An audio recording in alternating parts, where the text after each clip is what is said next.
Oh, look how adorable everyone looks, my mother-in-law gushed, passing around her phone at Sunday dinner.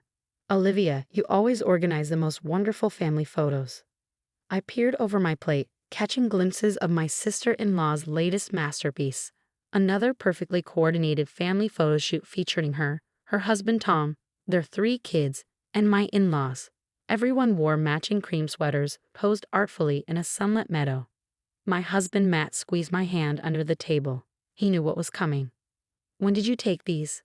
I asked, trying to keep my voice neutral. They're beautiful. Olivia barely glanced up from her wine glass. Last weekend, just a little something I threw together. You know how I love capturing family memories. Family memories. Right, the same family memories that somehow never included Matt, me, or our 2 children, Emma and Lucas. Funny, Matt said, his voice tight. We didn't know about this one either. Oh, Olivia's eyes widened with practiced innocence. Did I forget to send you the details? I could have sworn I texted you. You know how hectic things get, organizing 6 people's schedules. 7 years of this. 7 years of forgotten invites, lost text messages, and perfectly curated family photos that excluded our branch of the family tree. When Matt and I first got married, I tried to give Olivia the benefit of the doubt. Maybe she really did forget. Maybe the messages really did get lost. But after 7 years, the pattern was impossible to ignore. Mom, can we see the pictures? Emma, my 9-year-old, asked hopefully. My heart clenched as my mother-in-law hesitated before passing her the phone. I watched Emma's face fall slightly as she scrolled through the photos. Everyone looks so nice, she said quietly. Even cousin Jake, and he hates pictures. Lucas, my 6-year-old, peered over her shoulder. How come we're never in the pictures, Mommy? The table fell silent. My mother-in-law suddenly became very interested in her napkin. My father-in-law cleared his throat uncomfortably. Because Aunt Olivia keeps forgetting to invite us, buddy, Matt said, his voice carefully controlled but with an edge I recognized. He was done pretending. Matt, his mother warned, but he shook his head. No, Mom, we're done dancing around this. Olivia, you've been organizing these photo shoots for years, and not once have you included us. You post them all over social media, send them out as holiday cards, frame them for Mom and Dad's house. And every single time you have some excuse about why we weren't invited. Olivia's perfectly maintained smile tightened. I told you, I've been trying to include you. It's not my fault if you're too busy with work to make time for family activities. Too busy? I couldn't help but laugh. We've never even had the chance to be too busy. You can't turn down an invitation you never received. Well, Olivia sniffed, maybe if you made more of an effort to be involved in family activities. Like the Sunday dinners we never miss, Matt interrupted. The birthdays we always celebrate, the holidays we always attend. Those family activities. Children, my father-in-law started, but Olivia was already standing up, gathering her designer purse and her children's things. I can see we're not wanted here, she announced dramatically. Come on, kids. We know when we're not welcome. As she herded her children toward the door, my mother-in-law hurried after her, trying to smooth things over. My father-in-law gave us a disappointed look before following them. Emma and Lucas sat quietly, pushing food around their plates. The sound of car doors slamming, engines starting, and vehicles pulling away filled the awkward silence. I'm sorry, kids, Matt said finally. I shouldn't have lost my temper. Why doesn't Aunt Olivia want us in the pictures? Lucas asked again, his little voice wobbling slightly. I looked at my children's faces, Emma trying so hard to be brave, Lucas confused and hurt. And something inside me shifted. 7 years of watching my kids feel excluded, of seeing them puzzle over why they weren't good enough to be in the family photos, of watching them internalize the message that they somehow didn't count. No more. You know what? I said, pulling out my phone. I think it's time we started our own tradition. What do you mean? Emma asked. I smiled, already scrolling through local photographers on Instagram. How would you like to do our own family photo shoot? Something special just for us? Really? Lucas perked up. Can I wear my superhero cape? Absolutely, I said, my mind already racing with ideas. In fact, I think this photo shoot should be all about showing who we really are as a family. No matching sweaters? Emma asked hopefully. Matt laughed, the tension finally breaking. No matching sweaters. Just us, being ourselves. As we drove home that evening, the kids chattering excitedly about outfit ideas, I couldn't help but smile. Olivia's perfectly posed, color-coordinated photos might be what she considered family memories, but I had something different in mind. Something authentic. Something joyful. Something that would show our children that they didn't need to fit into someone else's picture-perfect mold to be worthy of celebration. I had no way of knowing then that our response to years of exclusion would not only heal our family's wounds, but would also spark a movement that would touch thousands of lives. But that's getting ahead of the story. First, we had a photo shoot to plan, one that would change everything. And Olivia? She had no idea what was coming.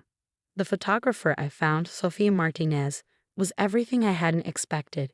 Instead of pushing us toward traditional poses and matching outfits, she asked about our family's interests, our personalities, our genuine moments of joy. "Let's create something real," she said during our planning meeting, "something that captures who you truly are."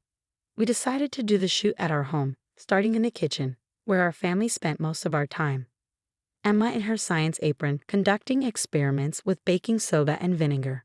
Lucas wearing his favorite cape, flying through the house with flour-covered hands from our Sunday pizza-making tradition.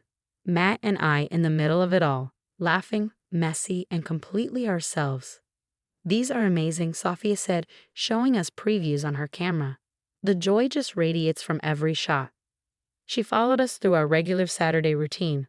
Board games in the living room where we were all fiercely competitive, backyard soccer matches where Lucas insisted on being the referee while wearing his cape, and quiet moments in our reading nook where Emma helped her little brother sound out words.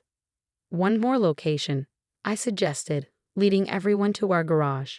Matt raised an eyebrow, but I just smiled. Our garage had become our creation station, as the kids called it. One wall was covered in a massive mural we'd been painting together for months. Each family member had their own section to express themselves. Emma's part was full of planets and stars. Lucas had created a superhero city. Matt added classic cars, and I contributed a garden of wildflowers. "This," Sofia breathed, "this is absolutely perfect." She captured us adding to the mural together, paint on our clothes, faces, and even Lucas's cape. The late afternoon sun streamed through the garage windows, creating a golden glow around our family's artwork. "Mom, can we do one more thing?" Emma asked as we were wrapping up. She whispered her idea in my ear, and I felt tears prick my eyes. "Of course, sweetie."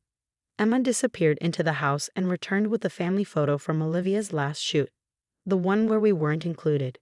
She propped it up on a shelf in the garage, then gathered us around our mural. "Can you take a picture of us looking at that photo? But like happy?" she asked Sophia. "Because we don't need to be in their pictures to be a family."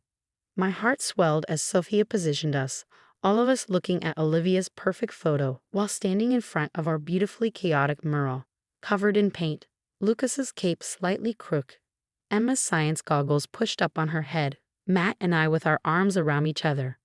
"This is it," Sophia said softly. "This is the story." When the photos came back a week later, I couldn't stop crying. They weren't just pictures. They were moments of pure authenticity.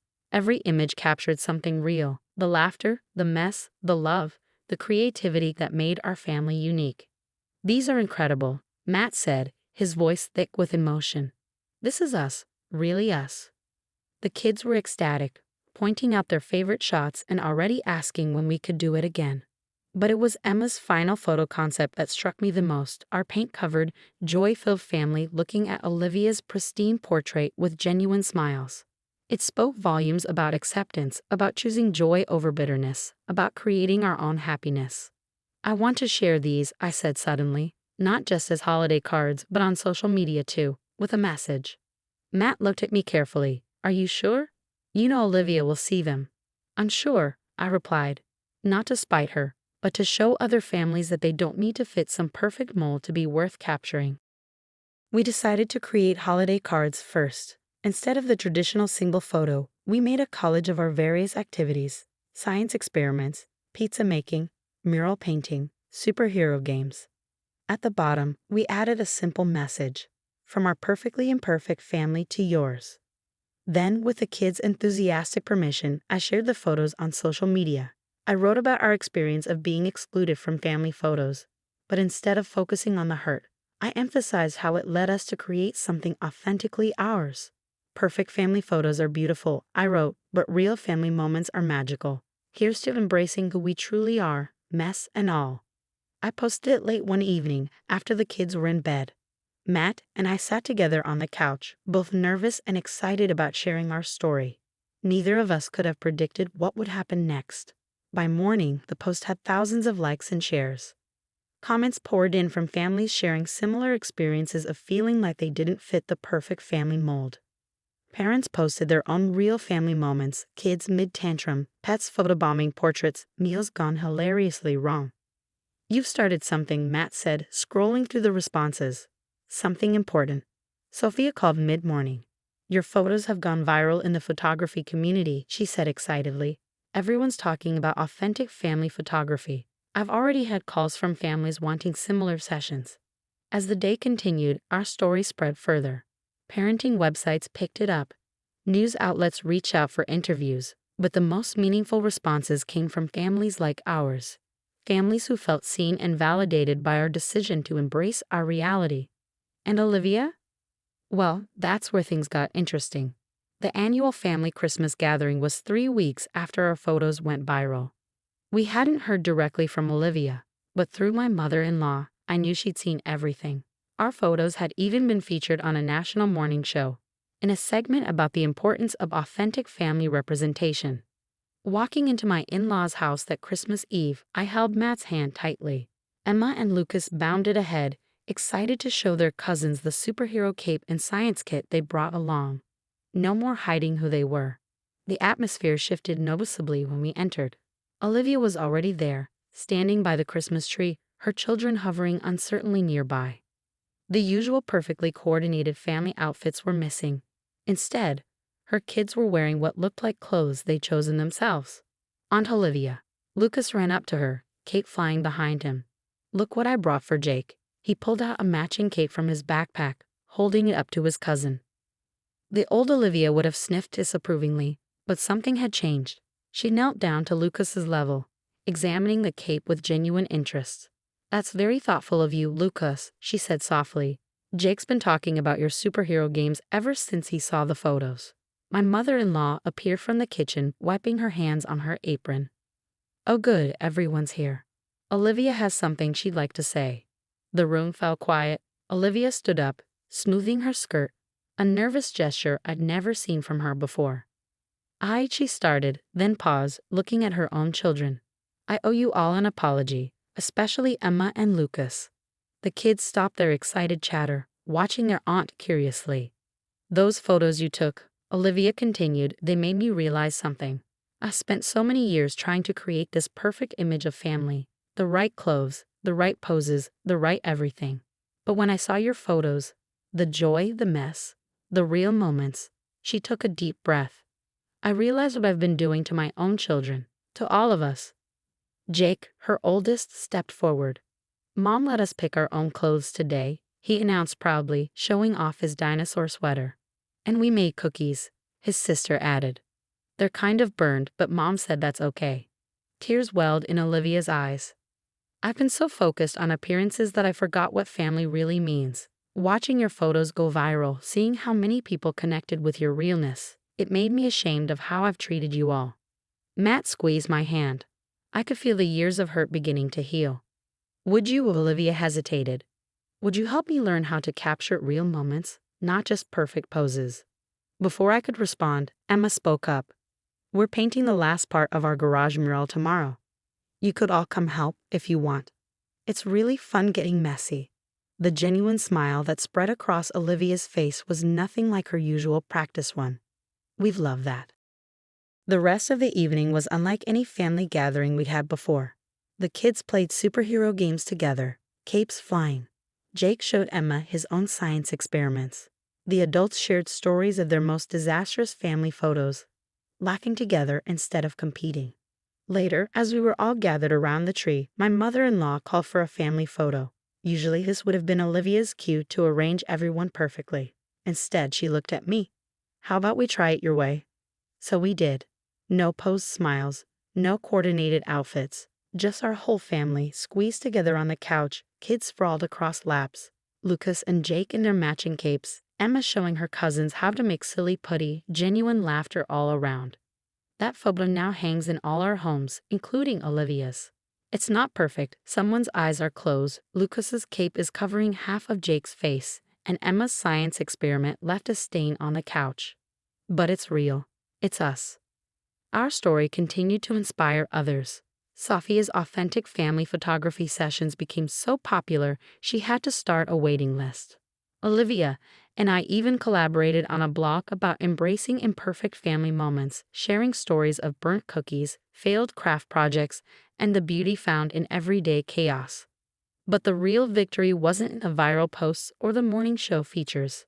It was in the small moments, watching our children play together without fear of judgment, seeing Olivia relax and laugh genuinely, building new traditions that celebrated who we really were.